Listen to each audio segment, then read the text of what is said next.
Selamat pagi, hari ini adalah hari Rabu 6 Agustus tahun 2025.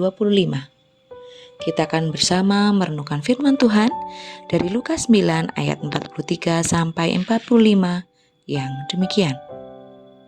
Lukas pasal 9 ayat 43 sampai 45. Demikianlah firman Tuhan. Ketika semua orang itu masih heran karena segala yang diperbuatnya itu, Yesus berkata kepada murid-muridnya, "Dengarlah dan camkanlah segala perkataanku ini. Anak manusia akan diserahkan ke dalam tangan manusia." Mereka tidak mengerti perkataan itu, sebab artinya tersembunyi bagi mereka, sehingga mereka tidak dapat memahaminya. Dan mereka tidak berani menanyakan arti perkataan itu kepadanya.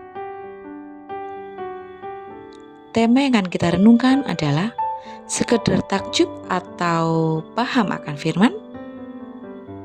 Umumnya orang takjub ketika mereka melihat kejadian yang ajaib dan spektakuler. Pengusiran roh jahat dari seorang anak yang sakit bukan mujizat pertama yang dilakukan Yesus dan disaksikan oleh orang banyak. Lukas 9 ayat 37-43a. Namun ketakjuban mereka pada kebesaran Allah dikontraskan oleh Yesus dengan perkataannya yang berikutnya. Saat orang-orang masih keheranan, Tuhan Yesus memberikan perintah penting kepada murid-muridnya agar mereka mendengarkan dan memperhatikan. Ia mengingatkan mereka akan penderitaannya, bahwa anak manusia akan diserahkan ke dalam tangan manusia. Di ayat 44. Tuhan Yesus adalah tidak lain dari mengubah cara pikir para murid agar berbeda dari cara pikir orang banyak yang sekedar takjub akan perbuatannya yang ajaib. Ia menghendaki agar para pengikutnya benar-benar mendengarkannya dan memahami tujuan kedatangannya, yaitu untuk menderita demi keselamatan manusia. Perintah Yesus merupakan bentuk peringatan bagi kita untuk berhati-hati terhadap kepalsuan dan kedangkalan iman.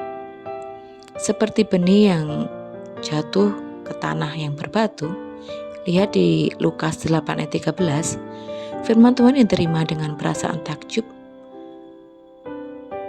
Hal itu tidak hanya itu, akan tampak dalam saat-saat gembira, tetapi akan layu, bahkan mati dalam saat-saat susah. Lukas mencatat bahwa para murid tidak paham perkataannya. Hal ini mungkin masih bisa dimaklumi karena artinya belum disingkapkan kepada mereka. Mengingat bahwa peristiwa penyaliban Yesus belum terjadi pada saat itu.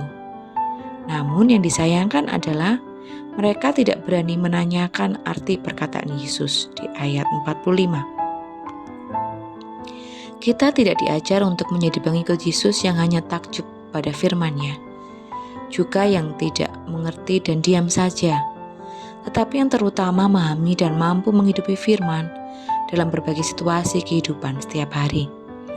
Dengan pemahaman yang benar, kita siap mengikuti Yesus sampai kapanpun. Mari kita setia mendengar dan melakukan serta memperhatikan firman Tuhan dan meminta pertolongan Tuhan untuk menuntun kita kepada kebenarannya. Mari bersama kita berdoa.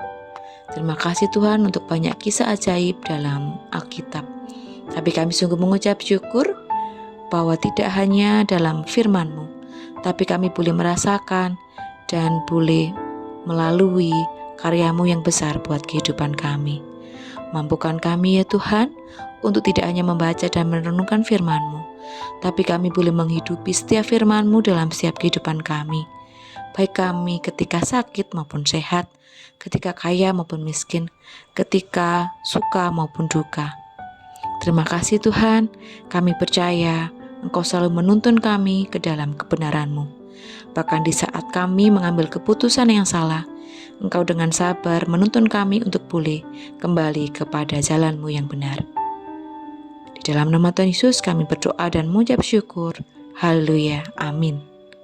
Selamat beraktivitas, Tuhan Yesus memberkati.